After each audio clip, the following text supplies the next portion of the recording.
So I want to talk about the errors because a lot of times students struggle with which error to use, especially if you're just being asked to explain the error and not really told if you like rejected or failed to reject, but instead given a situation and then you're figuring out which error you have.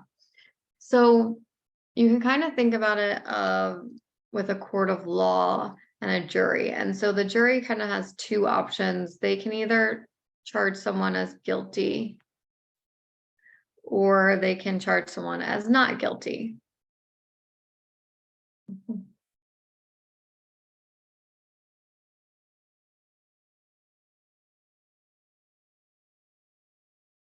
And with each of these, the jury can make a mistake. So the one error they could make is they could have said someone is guilty, but the person was actually innocent.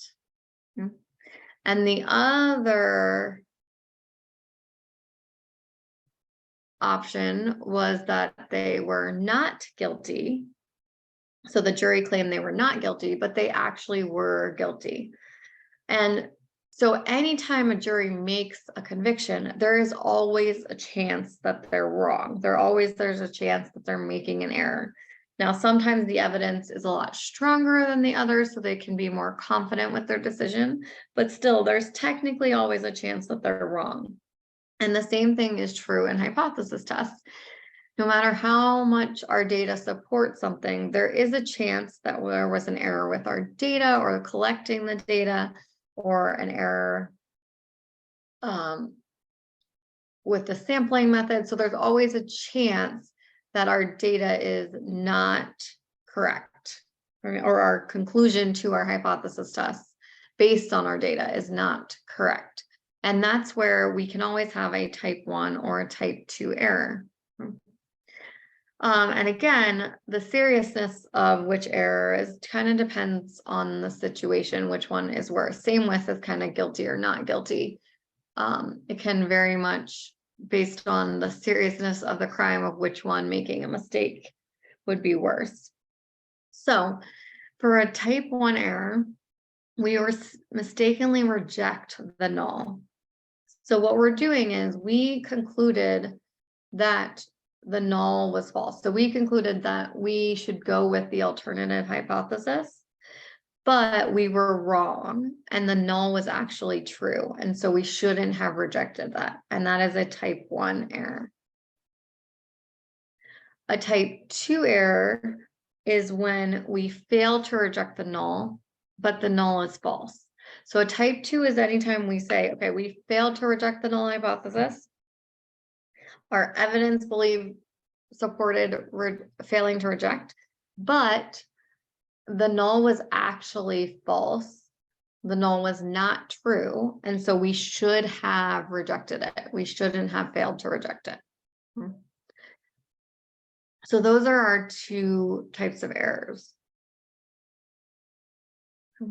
And so a harder part to do is really explaining what each of the errors mean in the context of the problem, or given like a description of the context, determining which type of error did I make. So again, this is an example from the packet, but it says production managers are on an assembly line must monitor to be sure that the level of defective products remains small. They periodically inspect a random sample of items produced, and if they find a significant increase in the production of items that must be rejected, they will halt the assembly process until the problem can be identified and repaired.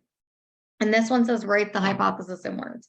So I have no numbers in this problem, so I'm really just explaining the situation with the null.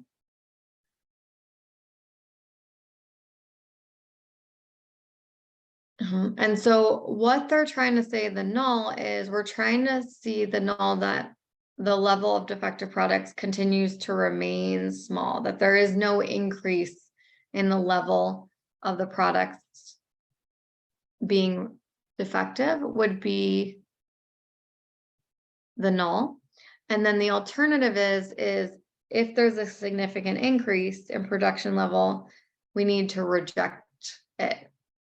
And so the null would be that there, or sorry, the alternative would be that there is a significant increase. So our null would be something we find no increase in the production of items that must be rejected. And our alternative would be, we do find a significant increase in the production of items that must be rejected. So again, the null is assuming like it's equal to the original or that there is no change, and the alternative is assuming that there is a change. So then if we want to explain what a type 1 error means in the context, so again, a type 1 error is always made when we reject. That's the key thing. A type 1 error is anytime we reject the null, we can make the type 1 error. And it's when we mistakenly reject the null. So a type 1 error is we rejected, we concluded the null was false or not true, but we were wrong and the null was true. And so we have to explain this again in the context of this problem. So we're looking at this and we're saying, okay, we rejected that there was no increase in the production of items. So we concluded technically that there was an increase in the production of items. However, we were wrong and there was actually no increase in the production of items. And so that's what we're going to explain. So we concluded that there is a significant increase in the production of items. Again, whenever we reject the null, we're saying there's evidence for the alternative. So we're going with the alternative and we're concluding that, however, there was no increase in production. So anytime we're explaining a type 1 error, we would be explaining that we concluded the alternative, but it was false and we should have said that the null was true. Okay. Or however, the null was true and there was no increase in this case. Okay.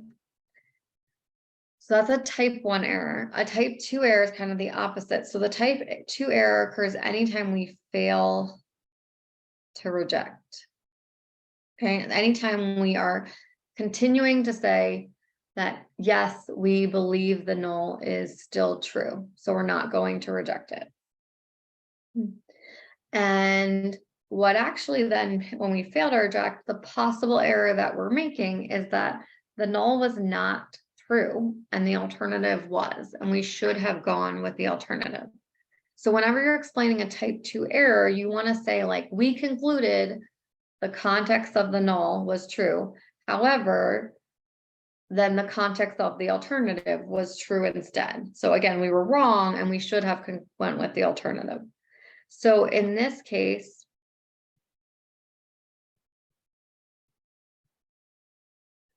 again, we're going to fail to reject. We concluded the null was true, but we were wrong and the null was false. The alternative was true. And so in the context of this problem, we concluded again, the alternative, that there was not a significant increase in production of the items. However, again, we were wrong and we should have said the alternative was true. So, however, there was a significant increase in production. We should have gone with the alternative. And that's explaining kind of the type 1 and type 2 errors. So again, if you have questions about this, please reach out to me if you need help with that at all. But again, make sure you know how to explain these.